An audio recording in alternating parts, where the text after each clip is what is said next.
网络还可以，现在网络基本上都挺好了，你发现没有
？On a humanitarian basis, before we do anything, we have to get the kids fed.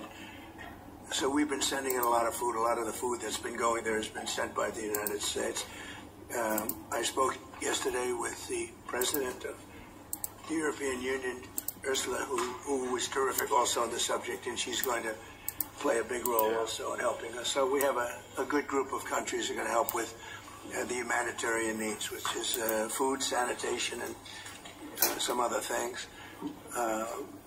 It's very difficult to deal with Hamas. As I said, we got a tremendous amount of hostages out, but it would take place in drips and drabs. You get 10, you get 5, you get 2, you get 10, 12. We get 12 one time. Many of them would come to the White House, and they were so thankful. But I always said, when you get down to the final 10 or 20, you're not going to be able to make a deal with these people because they use them as a shield. And when they give them up, they no longer have a shield. And the people of Israel feel so strongly about the hostages. Some people would take a different view, but they feel so strongly about the hostages. So that's an ongoing process. Hamas has become very difficult to deal with in the last couple of days because they don't want to give up these last 20 because they think as long as we have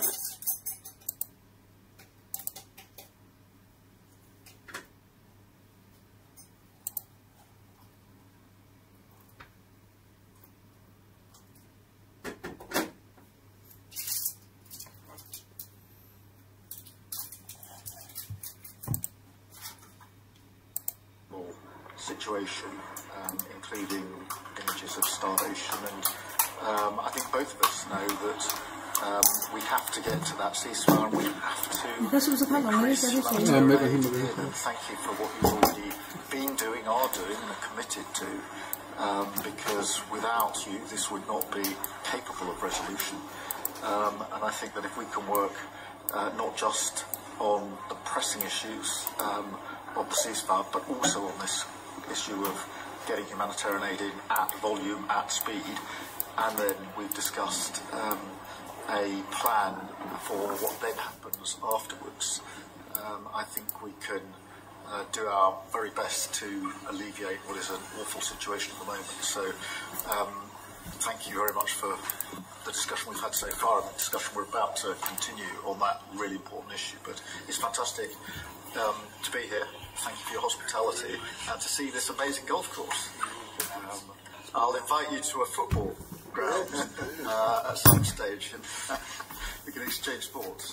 It's been great being with you, and thank you very much, Mr. Prime Minister. And you've done a fantastic job with regard to the trade deal. You know, they wanted a trade deal here for years, many years, through many different terms of different people, and you got it done. So I want to congratulate you on that, and it's a great deal for both. It brings unity. We didn't need unity, but it brings us even closer together. I think it's good for both parties. We also discussed, obviously, Gaza, and I think before we get to phase 2, which is, you know, what's going to happen afterwards with children fed, we made a contribution a week ago of $60 million, all going into food. We only hope the food goes to the people that need it, because so much, as you know, when you do something there, it gets taken by Hamas. But and we're prepared to help. You know, we want to help. 别讲话，你在那个地方没关系，你在床上吃都没问题。我在你这边就是。知道吧？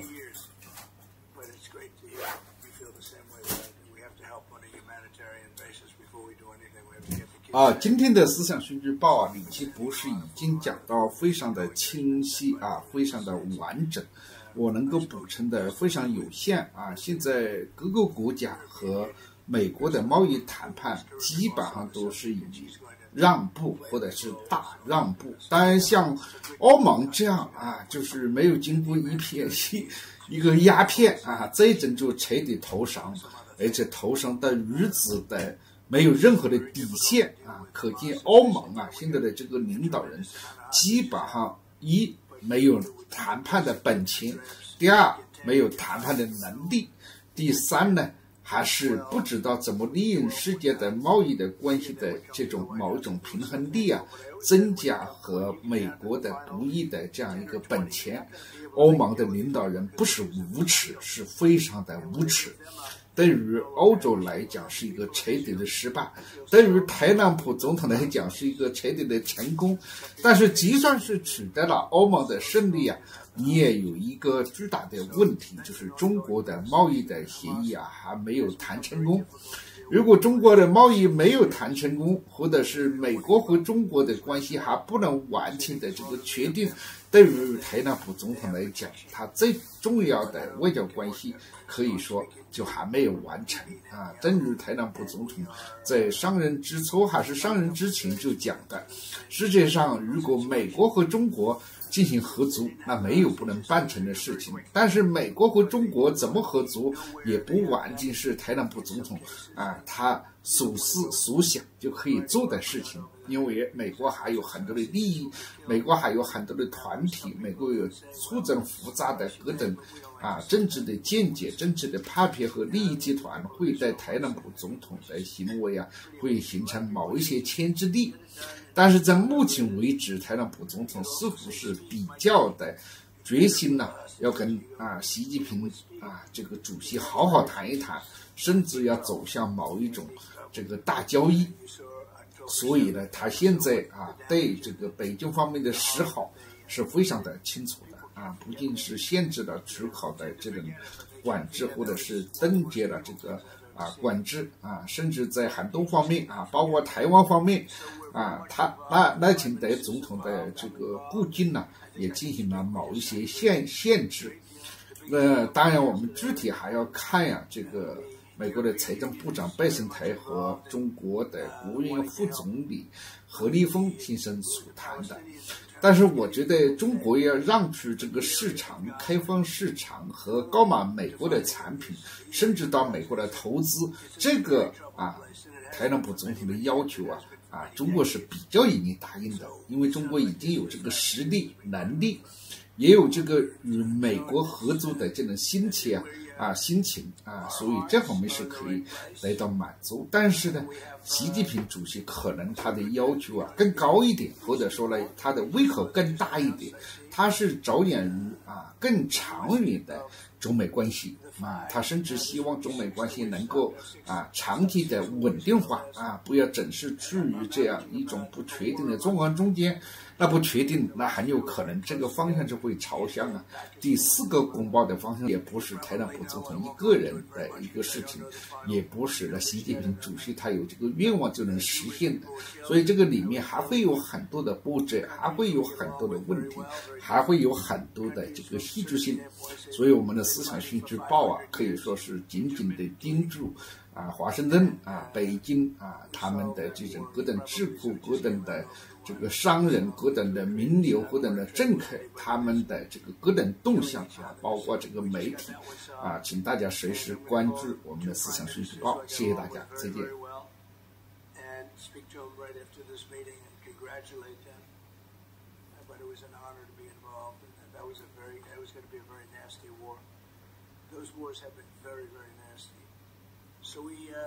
这酒店的名字叫欧陆酒店。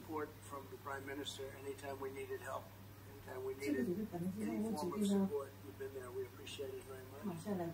And we're going to continue onward. We do have to take care of the humanitarian needs at on what they used to call the Gaza Strip. You don't hear that line too much anymore. You don't hear the Gaza Strip, but it is the Gaza Strip, and it's amazing. It's not being handled a little bit differently. We're going to set up food centers.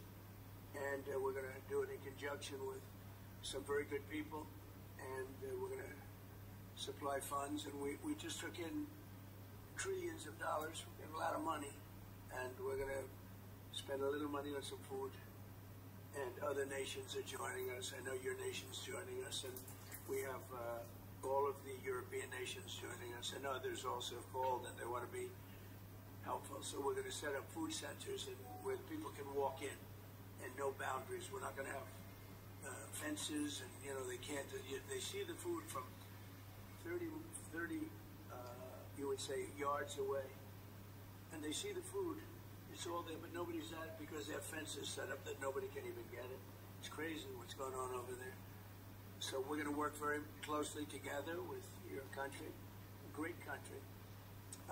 We also discussed inside that we are, there's a whole new thing happening with regard to energy from nuclear, and the Prime Minister is looking at that very strongly, and I know you have Rolls-Royce nuclear plants. That sounds pretty good, right? I love that. What a great brand that is, but you're also doing the Rolls-Royce or the nuclear plants, the smaller plants. We're doing smaller and bigger, but the small is interesting. They do a small plant, very easy, very safe, and as they need more, they hook up another plant, and they have a series of plants instead of, doing the $20 billion plant. That gets tough for a lot of people to do. So we're just studying that. You're very far progressed, but that's a great thing you're doing on nuclear. We opened up nuclear about 2 months ago, and it's now safe and very inexpensive. No, we see civil nuclear as a big part of the future as we go to sustainable, independent energy, and I think that between the two of us we can work very much more closely on this. We've agreed that that's our ambition, that's our aspiration, and this is going to be a big part of the future when it comes to energy. And you can see in the last few years energy has been weaponised, prices have dictated both families and businesses across the United Kingdom, and therefore taking control of energy is a huge prize. So the more we can work together on this, the better. And small modular reactors are a very big part of the future here, and we've got great companies like Rolls-Royce involved in that. So I'm very much looking forward to working together with you. Good, we'll do that. We'll do that. we're going up to your oil capital in a little while. We're going up to Aberdeen. That's called the oil capital of Europe. And that's a great asset that you have up there someday. If they ever think they change their thinking on that, you have a great and valuable asset. There's a lot of valuable resources underground there. But that's a decision for you to make. But it's a very amazing place, and it is considered the oil capital of Europe. So it's another option that you have.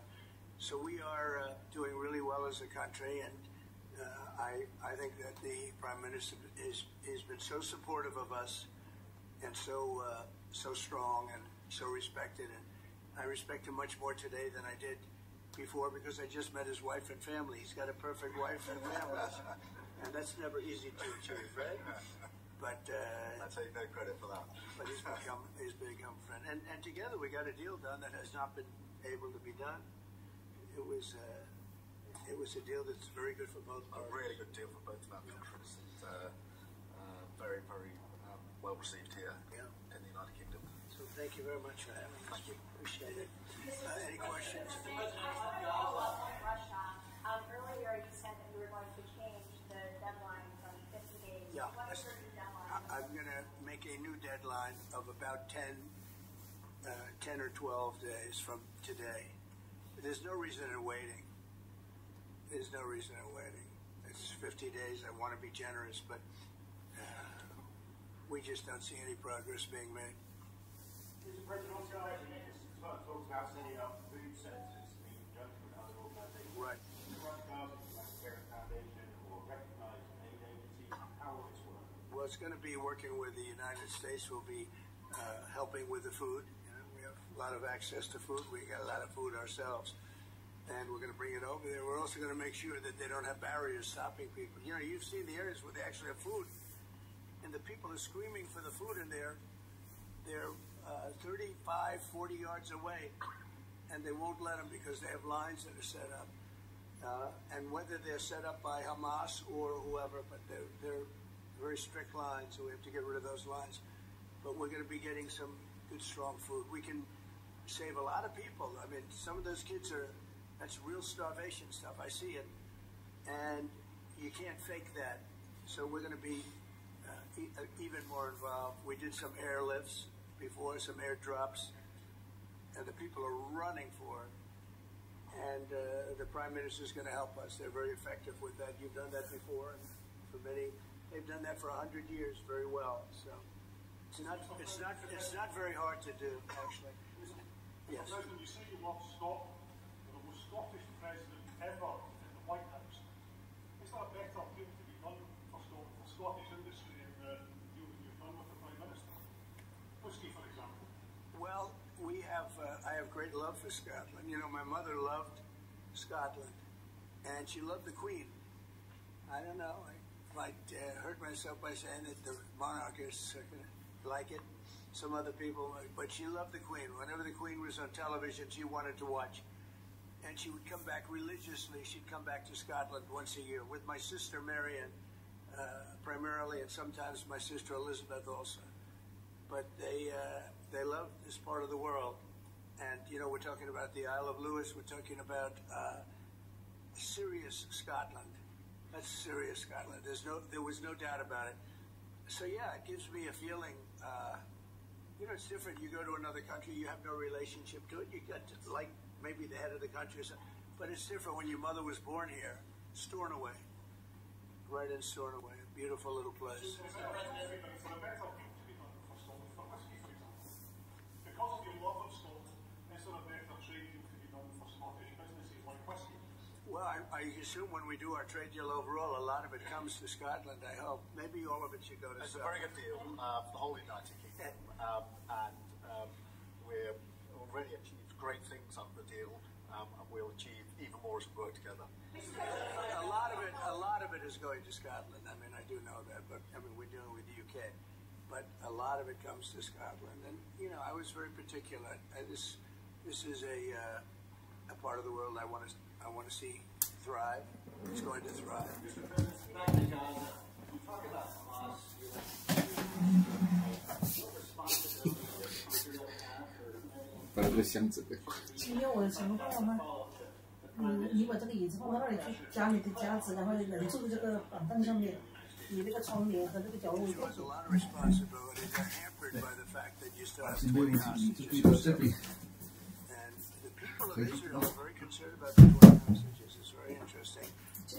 这个夹子，最大的。你背景是那边呢，这边乱呢。什么？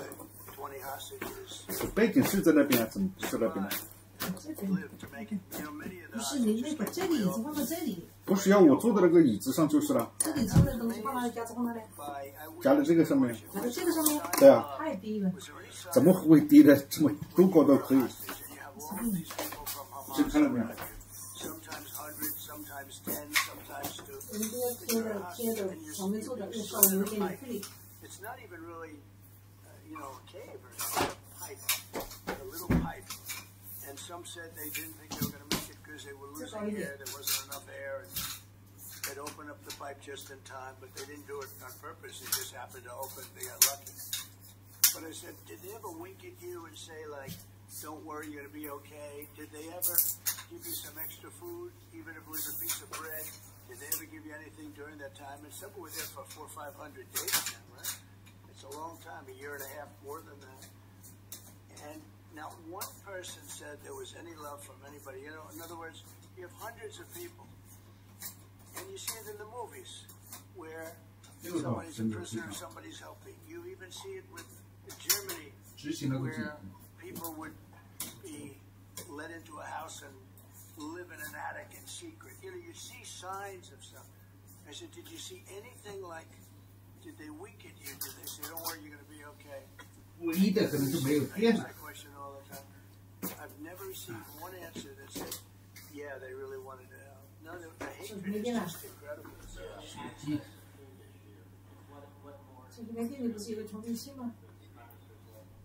Well, I think Israel can do a lot. I will say that Iran, I think interjected themselves in this last negotiation. Can you imagine the meeting they took? We wiped out their nuclear possibilities. They can start again. If they do, we'll wipe it out faster than you can wave your finger at it. We'll have to do that. We will do that gladly. Openly and gladly. They've been saying, Iran's been sending out bad signals, I'll tell you. For a country that just got wiped out, they've been sending very bad signals, very nasty signals. And they shouldn't be doing that. They shouldn't be doing that. They were talking about things that they shouldn't be talking about. They were interviewed on a recent show, and the foreign minister saying things that he shouldn't be talking about. He shouldn't be saying. And I think they got involved in this negotiation, telling Hamas and giving Hamas signals and orders, and that's not good. That's not good. I would say, look, we need to get the hostages out. They've been held for a very, very long time, and we must always start from there. But also recognise the situation on the ground in Gaza is absolutely intolerable, and I think that certainly speaking for the British public and myself, seeing those images of starving children in particular are revolting. And there's a sense of revulsion in the British public at what they're seeing. And they know, and we know, that humanitarian aid needs to get in absolutely at once. Yes, some can be airdropped, and we're working with others with requests to withdraw. 这个话把充电线就可以放到这里。Thank the President for what he's done to try to get to a ceasefire, which we desperately need, but also to put aid in to the region. There needs to be much more of that. We need to galvanise other countries in support of getting that aid in. And yes, that does involve putting pressure on Israel, because it absolutely, this is a humanitarian catastrophe. We also need to look beyond that situation, what then happens in the event of a ceasefire. But that's why I'm really pleased that we're having a discussion about what a peace plan would look like after that. 不完了，你直接做2个动作的。哎，对了，等一下再说。这个地方你直接做2个动作，这个停了以后，它接住了以后，它就会停掉嘛，2个人还在讲话嘛。按这个，停止。那你两个动作，这一个动作。这个，先按这个，再按这个。这里没有声音了，我就可以按这里，按这里，对吗？对，那两个人不讲话了，讲完了就知道了嘛。还有多久？我不知道，我们还在正在讲。那声音放小一点。声音放小一点吗？影响你吗？我现在在听见。你看耳机当然听得见了。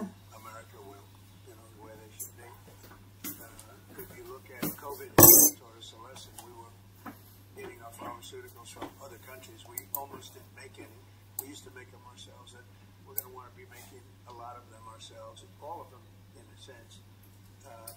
But you also have a big pharmaceutical business. We'll be dealing with you on pharmaceuticals also. And we certainly feel a lot better with your country working on pharmaceuticals for America than some of the other countries that we're with. The relationship we have, you would not be as a country, you would be using it as a block.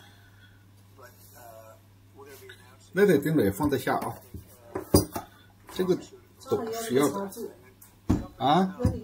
供应那个仓置。对，你把那个换成这个嘛。这个我在这里充电，我用挺好的。对，我还有一个插座嘛，好像是。没有了。没有啊，还有一个大插座，有很多边的。这个呀。啊，对啊，把那个拿出来。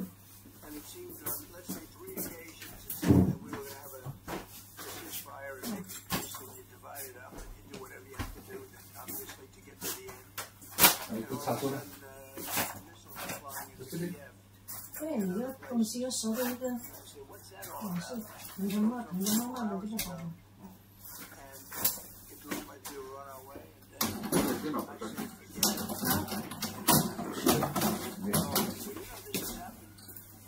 那刚刚我就设了4个频道。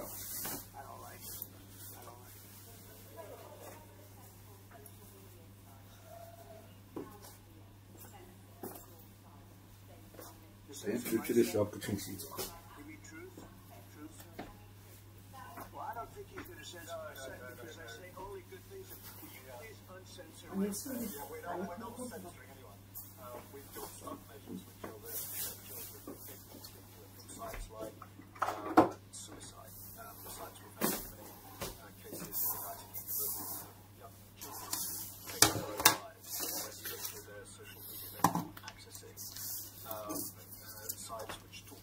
suicide and encouraging, if you like, children down that road, because that is what we want to stop. Nothing about censoring free speech. But this country is a proud free speech in this country. We're very, very proud of it. We will protect it forever.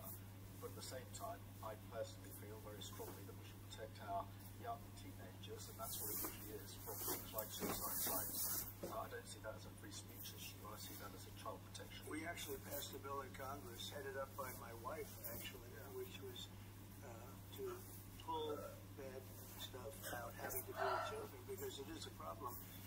But I cannot imagine him censoring Truth Social. That's more of a very political, and it's been a very big success. Not going to happen. And I only say good things about him and his country, so if they censor me, you're making a mistake. I'm going to give my ambassador the job, make sure it's not censored. I had not heard. Say it? To put it mildly, like this ballroom that we built from scratch.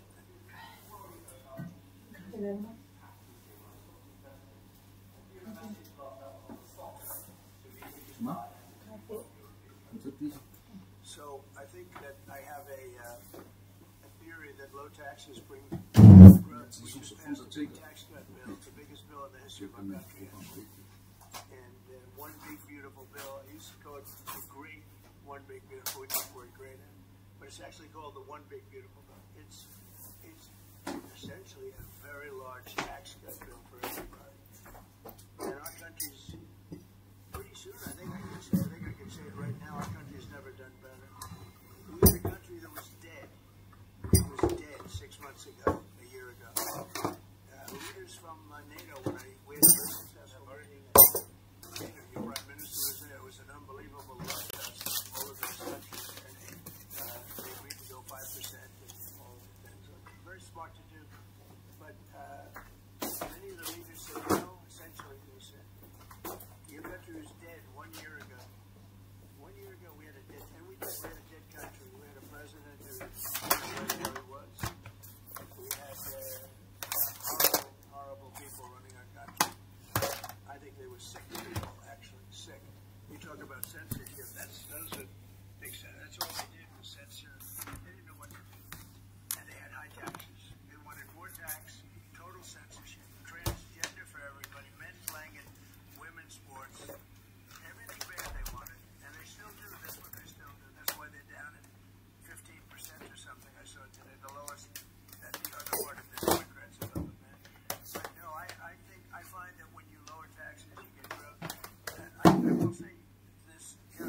getting a lot of revenue right now, and this was an additional tax cut. So I'm fine for whatever it's worth. Tax cuts in right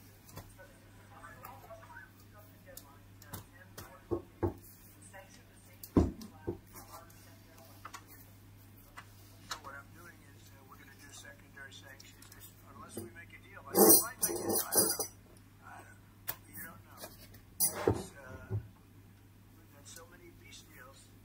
This is one I started out with, and this is I helped President Putin called me. He wanted to know if I could help him with Iran. I said, no, I don't need your help with Iran. I need your help with Russia. And so that's the one deal that continues to linger. And we're losing 5,000. They're losing. I'm not losing. You're not losing.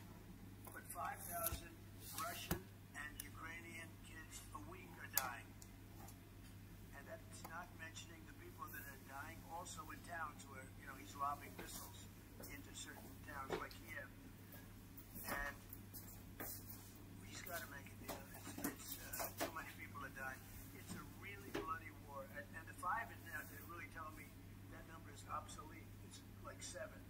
So you have 7,000 Russian and Ukrainian soldiers dying every single week for no reason whatsoever. So you would think, based on common sense, you would think he'd want to make a deal. We'll find out.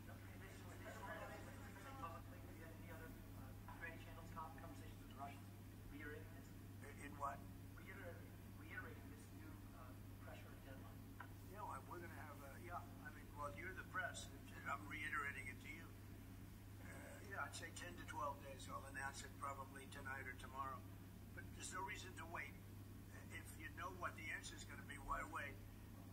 And it would be sanctions and maybe tariffs, secondary tariffs. You know what a secondary tariff is. And the Russian economy, I don't want to do that to Russia. I love the Russian people. They're great people. I don't want to do that to Russia. But this thing, they're losing a lot of Russians. They've lost 1 million Russians. And it's the, sons, that's the sons and daughters of Russian families who leave the house. They go, bye mom, bye dad, and then they get blown away. And Ukrainians too. Look at Ukraine. It's a disaster what's happened there. But it continues to go on. As you know, we made a deal where Europeans 可以吗？画面 essentially involved, but it's NATO, and we're supplying weapons to NATO. NATO's now paying because the United States becomes OK， vital. 这个你看得再清楚，我经常看不清楚。明天啊，小杨能不能明天这个我们提早半个小时可以吗？ Negotiate in between. Should be the opposite way. But 不是9点5，对，不是9点50，我们9点明天10点钟开始，对，明天10点开始， when I settled out with 对 Congo and 对， Rwanda, 不是9点50，我们就10点开始。今天跟观众讲一下，明天提早半个小时，我们试一下，好 so 吗？ much sense. And if I didn't get involved, they wouldn't have done it. They weren't even thinking about settling it. It was just going on forever. And nobody could go into those territories because they'd get killed. They'd get killed. OK， And now they have now here's a whole different ballgame. We settled it. This is one that should be settled. Russia, Ukraine. This is one that really should be settled.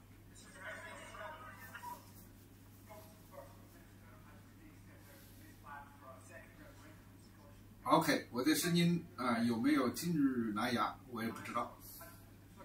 OK， 好的。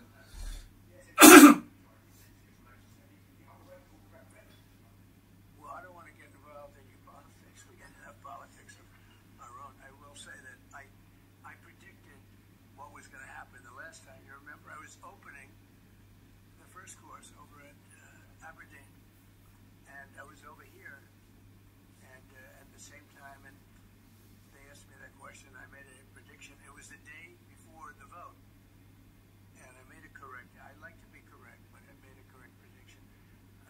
I don't know. I do say that when they made that deal, somebody said that it was, and I remember this very distinctly. I said, they do this all the time. There was a little bit of a restriction, like 50 or 75 years before you could take another vote. Because, a country can't go through that too much. I don't know the First Minister, but I've heard great things about him. I've spoken to him. I hear very good things about him, and I'm meeting him today.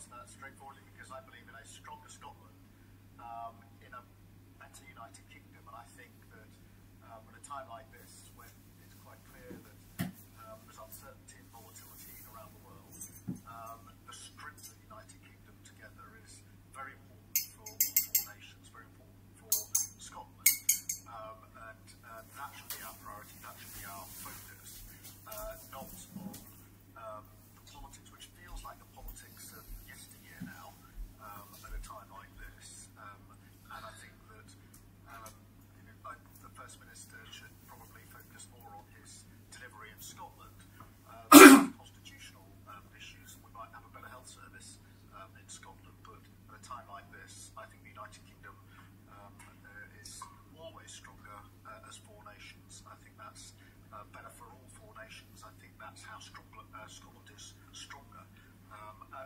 Look at the deal that we've been able to do with the United States, a really important deal that we made just months ago. That is what the United Kingdom can do when we act as a powerful set of four nations together, and there are very many other examples. Mr. President, you toured the Federal Reserve last week. I did. This week, do you think your visit has inspired a potential rate cut, or how do you think? Well, it's interesting. I did tour it. I toured the building. And if you looked at this building, if you came here like 14, 15 years ago, we've had it a long time. It's been an honor to have Turnberry. But I was on much more opulent walls, ceilings, floors. We had to do this. And we did a very great job. I mean, you see how beautiful it is inside. Everything was saved. Everything was preserved. We had ceilings that were in bad shape. They were falling down. You know, it's very old. Wasn't properly maintained. Now it's brand new and beautiful. And we saved everything. You really think here, you took a look and you were sort of commenting the coloring. Now this is a brand new building. But if you look outside, it's equally opulent and beautiful. And we didn't do that by spending, hundreds of millions of dollars in surrounding a railing underneath the area that you're painting. I mean, I've never seen anything like it. Brand new, beautiful plywood, very expensive, wrapped around a figurine or a railing. You can preserve it, but you don't have to do that. You can just wrap a cloth, they call it a blanket. And you don't even have to do that if you're careful when you're doing the ceiling. But I don't know what they did. They take down a ceiling and put up a new ceiling. And the new ceiling had no opulence to it. Or they'd fix the ceiling. But I would say that all I need is a good plaster and a can of paint. And, they spent $3.9 billion. And I spent a lot of money too, but it's I'd say 3.8 billion less, meaning I spent probably $100 million making this place incredible. And you were saying a lot of that was local trades. I used local trades. At the windows, I think, in the next room. I had local trades do a lot of this. We have the most opulent windows next door, and I had a choice. Do I take them out? And they've suffered through 125 years of storms. You have very big storms. Yeah. So when you have a storm, you have a storm. Probably. And they made it barely, but they were in bad shape. So I had some local people come up and we looked at them. You have some great craftsmen here, I think is what you're getting at. And they said, sir, honestly, they've had it. We could copy it and do it much better. And they did. If you take a look at the windows in the various dining rooms, they're magnificent. And they're new. And they're much better looking than what was there. Same exact look, other than a much higher quality. And they're local people. I use a lot of your local people. You have really great local tradesmen here. Yes. A rate cut, meaning a tax cut. Oh, I think he has to. You had 11 cuts. In Europe they had 11 cuts. In other places they had 10 or 11 cuts.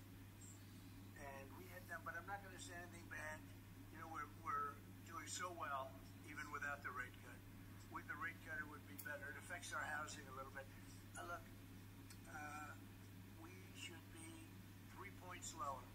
Each point is $360 billion. Can you imagine that? That's big number. 今天对于中国人来讲，比较值得关注的是对这个孕育生育小孩的这个家庭呢实行这个补贴。中国的人口的下降尤其是人口的老化我相信你在中国生活应该是所见所闻了解得很清楚。我的一些朋友去中国的时候回来告诉我说，哎呀，最大的一个特点就是到处都是老人。我说其实全世界到处都是老人不只是这个中国但是美国的老人有一个特点，好像他们不是那么喜欢逛街，也不是喜欢到公园。中国的老年人就称为狐狸所以一大早在公园里面可以看到老爷子、老大妈，对吧？搞这个体育锻炼。美国不同，美国是年轻人搞体育锻炼，欧洲和美国都是越年轻越喜欢去锻炼这个身体，而老年人其实相对来讲没有那么的像中国的老人那么锻炼那么勤奋。对于中国的人口的危机，经常成为国际媒体关注的一个焦点，也认为中国未来可能经济会难以持续的高速增长的一个很重要的因素。有一位大家很熟悉的一位人口专家威信康辛大学的研究员易福贤教授，他就经常在国际媒体上接受这个国际媒体的采访，或者是他自己写文章讲这个人口危机对中国的这个巨大的这个影响。我跟易福贤先生经常是有所交流当然他是专业人士，我完全不是。但是呢，我站在一个非专业人士的这么一个角度呢，我看到的是人口下降是一个必然的趋势。那不仅是在中国，在哪一个国家发展到一定程度之后大家都不愿意生小孩虽然大家讲了很多原因，比如说这个年轻人的负担太重比如说养小孩的这个负担太重等等等等。其实在我看起来，其实越是学识比较好，越是条件还不错的人呢，其实恰恰是不愿意生小孩。因为为什么？他们更愿意自己享受人生，他们更知道一种自立的精神是何等的这个重要而且培养一个小孩，把你的人生这个一半基本上就付出了，甚至更多。尤其是母亲我们为什么说母亲是世界上最伟大的？就是因为母亲为每一个家庭、为子女奉献的是非常之多。但是现在年轻的女性、知性的女性有才华的女性有这个金钱的女性慢慢意识到我的人生更重要伟大的母亲交给我的母亲就够了，我不愿意成为伟大的这个母亲。所以这种情况不简单的不仅仅是一种经济条件的原因，更重要的是人们对人生的态度产生了很大的这个改变。所以这是一个在我看起来短期之内难以逆转的一种现象。当然我非常赞成中国给予计划生育的人不是计划生育的人，给愿意生育的人给予补助，甚至我觉得补助更多都没问题对吧？甚至要把这个家庭的这个女性就是生了小孩的，就把它当成一份工作，对吧？你既然生了小孩，为国家做出贡献，为社会做出贡献，这个社会就应该给你发份薪水这都没问题。比一年补助几千块钱，我觉得还不够。但是你说由此来解决计划这个生育的增长率的问题，我根本不乐观不乐观。我恰恰是走到哪个地方遇到年轻人了，我都会跟他们聊天如果这个年轻人说，哎呀，我们不想生小孩我说你做出了一个正确的决定，这不是开玩笑，这是我真实的一种认知。因为我的朋友、我们的家庭、我们每个人的亲朋好友都应该明白这一点生育生儿育女这个代价实在太大所以虽然中国政府给予了这些补贴，但是要解决人口的危机其实我也不认为是一个人口的危机我认为中国3亿5亿也就可以了，对吧？美国不也是3亿吗？对不对？甚至1亿也没什么问题。关键是要照顾好已经活在这个世界上的人这个很重要，对吧？你现在的人口增长印度的人口增长的不错现在印度人口第1了吧对吧？但你说印度人口增加以后，它的经济就会追赶上中国吗？对吧？它可以追赶上日本，它可以追赶上其他的德国啊，可能是可以的，法国，但是它要追赶中国，在短短几十年之内根本就没有可能性啊，就没有可能性。这个观点我也已经讲过很多次。我觉得易福贤教授他的这个观点可以推动大家关注人口下降的一些因素，来调整国家应该的政策。但是你要根本上改变这个人口下降的这种趋势，我认为非常难，非常难，也不应该呀，对吧？现在全世界多少？60多个亿吧，想减少一半，很多问题就解决了，对吧？而且劳动力的问题，这些问题为的都不是问题，生产能力那为的都不是问题啊，绝大多数的劳动力将会由机器人来代替，而且这个机器人它不是人呐，对吧？它不需要8个小时工资制啊，它也不需要星期六、星期天啊，也不需要假期啊，它24小时可以工作啊。物质的生活的满足，在未来几十年会基本不成问题，对吧？在10几年、20年以前，粮食世界的危机，现在讲粮食危机，这个人到哪去了，对吧？粮食怎么会危机啊？粮食是固生的，中国随便拿一点钱就可以到这个阿根廷巴西，阿根廷没几克粮食啊，对吧？到巴西到这个什么美国加拿大，对吧？有的是东西吃的，那用的东西你去想一想，你现在那些产品到了这个商店，大家觉得很贵。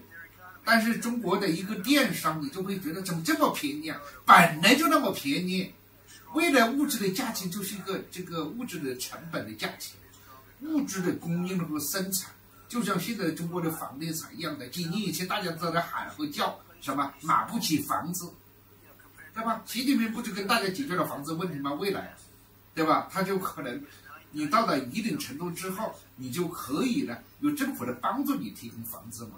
你房子提供了，这个物质这个生活又那么便宜，对不对生产力又改变了，你生小孩干什么？对不对？何必去浪费自己的短暂还有美好的一生呢？但是如果你愿意成为一个伟大的父亲、伟大的母亲，这样的人，政府就应该给予支持，就应该给予不是鼓励支持，对吧？真金白银的支持。母亲在家里带小孩，政府就给他发份薪水，对吧？比现在这个给几千块钱，几千块吧，好像是500是多少美金了好太多了。我不知道我的观点，小杨听到没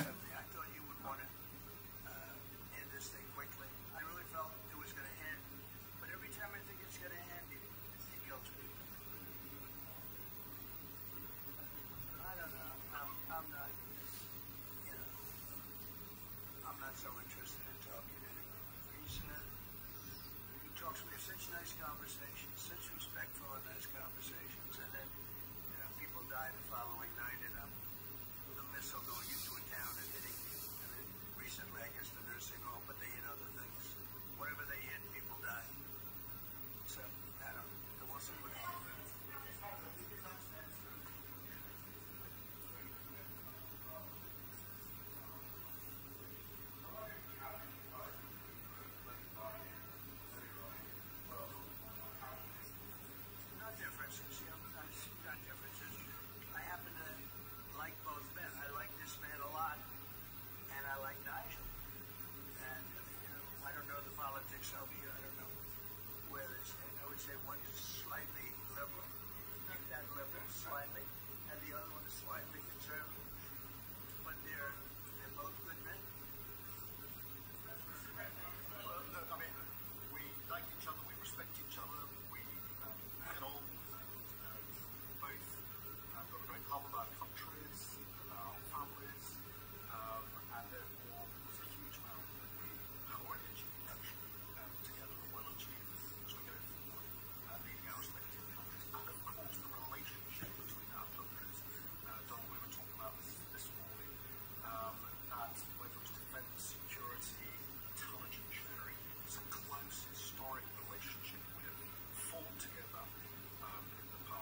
对。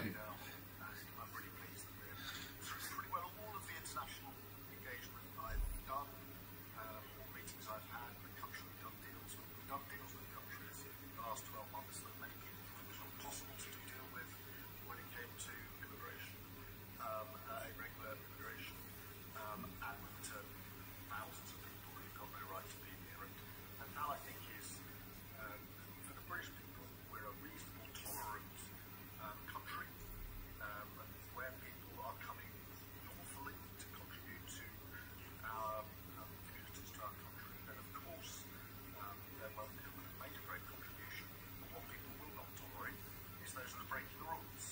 And that is an issue of today, but it's a very British thing. We are people who respect rules. We don't approve those that break rules. I can say, though, that I had one of the greatest victories, they say the most consequential in 129 years, so I don't know about that, but it was pretty close.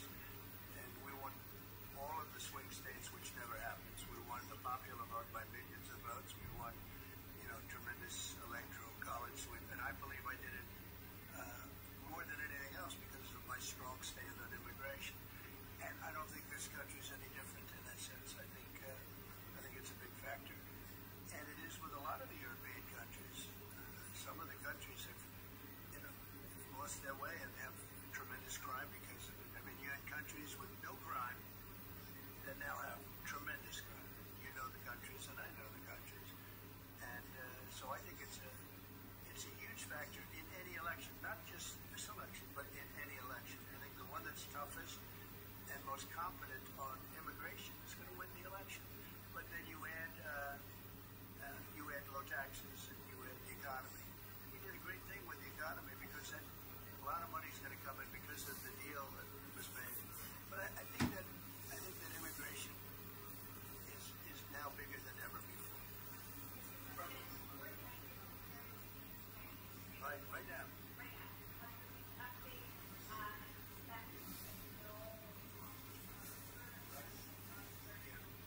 They're meeting right now, and we have a good relationship with China. China's tough, and like you're tough, we're all tough. But we're going to see what happens. We just concluded our deal with Japan. It was very good for everybody. We're making great deals. We're making deals that are good for us, but we want them to be good for everybody. It's important. It's sometimes I'll do something that I shouldn't do because it's not very important for our country, but it's very meaningful for the country on the other side. And I'll let them have that point because it's very important for them. So, I don't know, we've made a lot of deals in the last couple of months. And then ultimately, as you might as well know, we're going to just, because we have, you have 200 countries more. People don't know that. You got a lot of countries. And I wouldn't want to sit down with 200 people who have to deal the way I. He was calling me all the time. We want this. We got to have that. These are tough negotiators. Look, smart people and tough negotiators. They know what they want. And but we're going to be setting a tariff for essentially the rest of the world, and that's what they're going to pay if they want to do business in the United States. Because you can't sit down and make 200 deals. But we made the big ones. We just finished Indonesia. They opened up their country. We just finished Japan. They opened up their country. Japan opened up the country. They were totally closed. They opened up to our cars, even to rice. Rice was a big deal. They would never take anybody else's rice. They're taking rice. But they opened up their country. Philippines, we just finished. They opened up their country. They were very closed.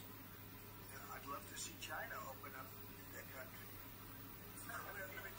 We're dealing with China right now, as we speak. Yeah, we're dealing with China right now.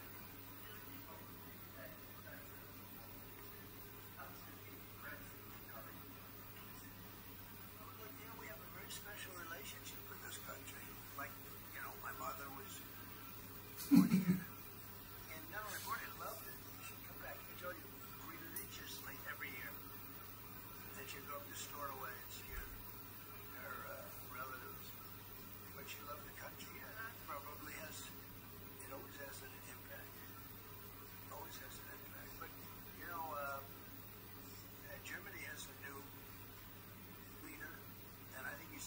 think you like him? Yeah, I think he's terrific. My father was born in Germany.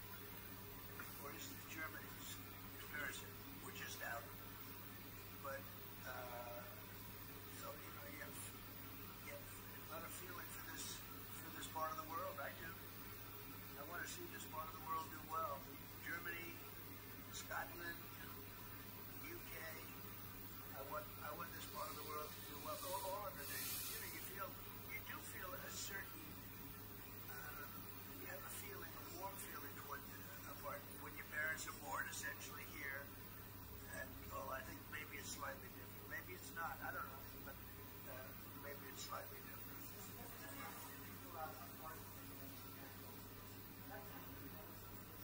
Pardon for who? Well, I'm allowed to give a report. Nobody's approached me with it. Nobody's asked me about it. It's in the news, that aspect of it. But right now, it would be inappropriate to talk about it. So, but, wind is a disaster. I know, it's a shame. It's not his fault. I used to tell Alex Salmon. Well, all I can do is give my word. Wind is the most expensive form of energy, and it destroys the beauty of your fields, your plains, and your waterways. Look out there. There's no windmills. But if you're looking in another direction, you see windmills. When we go to Aberdeen, you'll see some of the ugliest windmills you've ever seen. They're the height of a 50-story building. And you can take 1,000 times more energy out of a hole in the ground this big. This big is called oil and gas. And you have it there, the North Sea. This big, that nobody would even see. You can take 1,000 times more power. Because the wind is intermittent, it doesn't work, it's extremely expensive. All the windmills are made in China. It used to be Germany and China, now they're mostly in China. They all come out of China. They say that the blades, which are carbon fiber, you can't bury. Oh, okay, you can't bury. What are you going to do? Dump them in the ocean someplace? Because they only last a certain amount of time. And remember, a windmill has a life of 8 years, especially when they're out in the salty sea, and they start to rot and to rust. You have to replace them. It's very hard to replace them. Wind needs massive subsidy, and you are paying in Scotland and in UK and all over the place where they have massive subsidies to have these ugly monsters all over the place.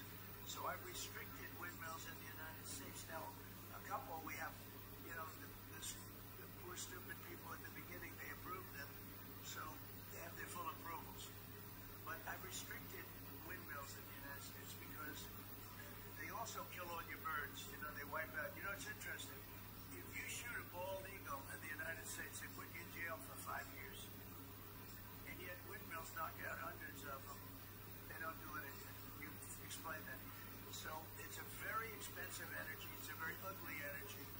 And we won't allow it in the United States. So we believe in a mix, and obviously oil and gas is going to be with us for a very long time, and that'll be part of the mix, but also wind, solar, increasingly nuclear, which is what we've been discussing this morning, civil nuclear as we go forward. The most important thing for the United Kingdom is that we have control of our energy, we have energy independence and security, because at the moment, whatever the attributes and facilities in the North Sea, that is sold onto the international market. We buy back off the international market. That was a historic mistake in my view. What we need is a mix so that we get the energy security that we need for the future. That's the focus of everything we're doing. What we have discussed today is that the energy prices. 特朗普总统9月3号去北京的访问呢，很早的时候我们就谈过这个话题。我的道理非常简单，基于中国纪念这个抗日战争胜利多少周年，而美国是在太平洋战争最主要贡献的一个国家，那中国来去向美国人民致敬那么特朗普总统这个时候访问呢是一个比较好的方式。但是我同时强调了，因为这是一个阅兵式，那么阅兵式的话呢，就显示出中国军力的这个强劲。在这个时候，美国总统和又担心呢，这样一种去参加阅兵呢是给中国站台所以我把两个东西都讲出来了。我不认为北京方面已经跟特朗普总统发了邀请请你9月3号来。我认为这种可能性是比较低的，但是它是9月底还是的10月份或者11月份，现在还不知道，因为双方这个执行部门的人在凑时间、凑机遇当然更重要的是一些讨论点能不能达成共识。如果你在很多关键性问题上面没有共识还是这么多分歧，那就像这一次的欧盟主席冯德莱恩去北京去访问的这个情况一样的，那就是形式上有这么一次访问而已。所以呢，在未来几个月美国的总统和总统的团队和中国的主席的团队，他们会有非常多的紧急的磋商大的原则、小的细节都需要讨论。至于讲到特朗普总统为了向这个习近平或者中国10号所采取的这个措施实际上在我们之前的节目中间，尤其是思想讯息报也已经都有讨论。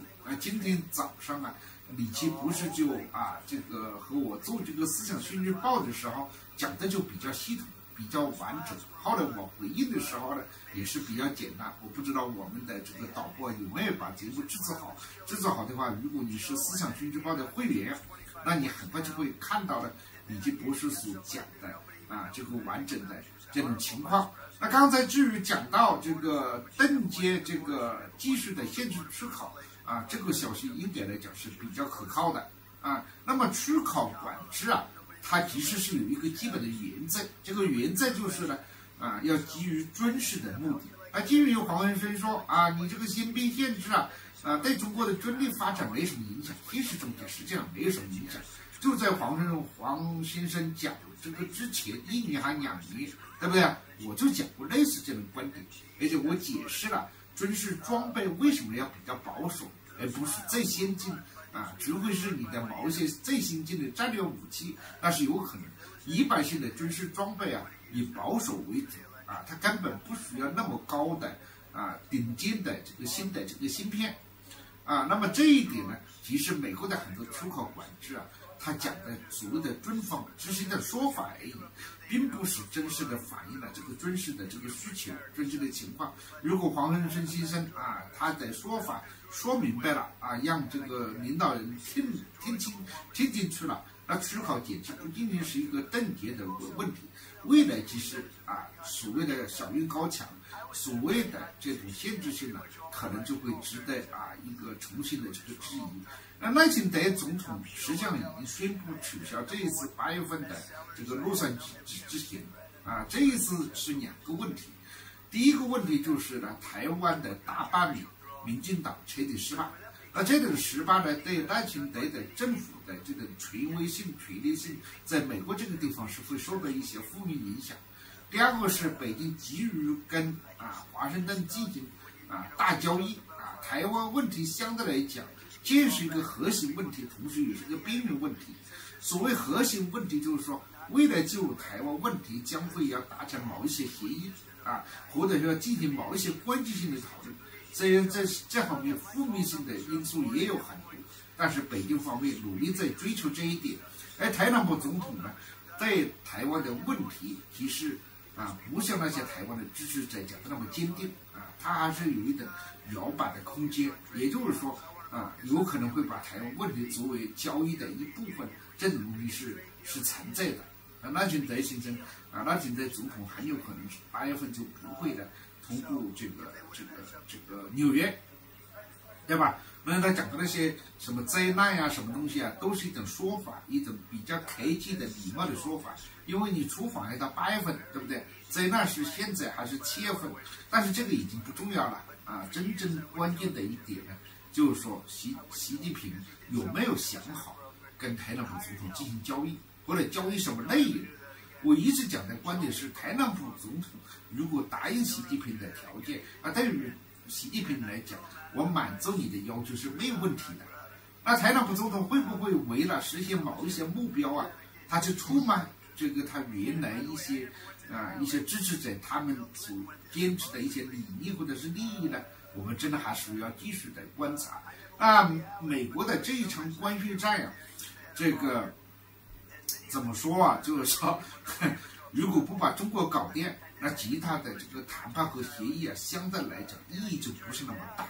那跟欧盟的这个判断啊，今天出的结果，如果我们的我们的这个观众啊，听我们节目比较多的话，就很清楚，冯德莱恩就是一个无能无耻又没有基本上的认知能力的一个家伙。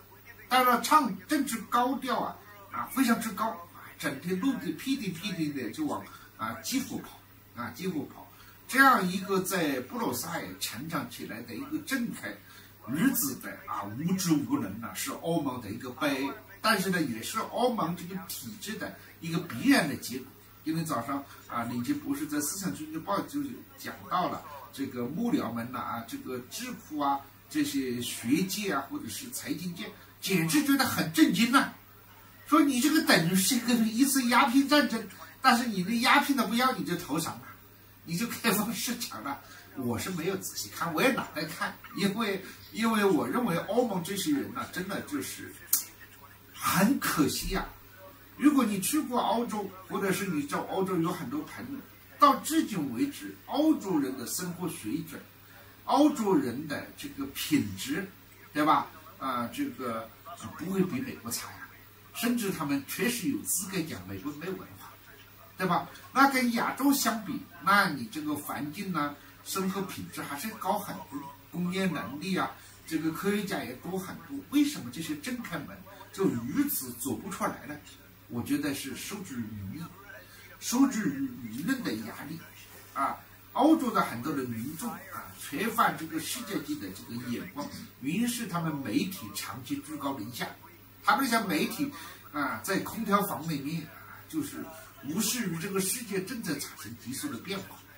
因为欧洲这个老工业区还是可以留一把那么这样的话形成了对这个受众的这种误导性这种误导性层呢，又影响到了政客，这些政客们也不敢讲真话就只知道骗选票这是我为欧盟感觉到非常可悲，非常可悲。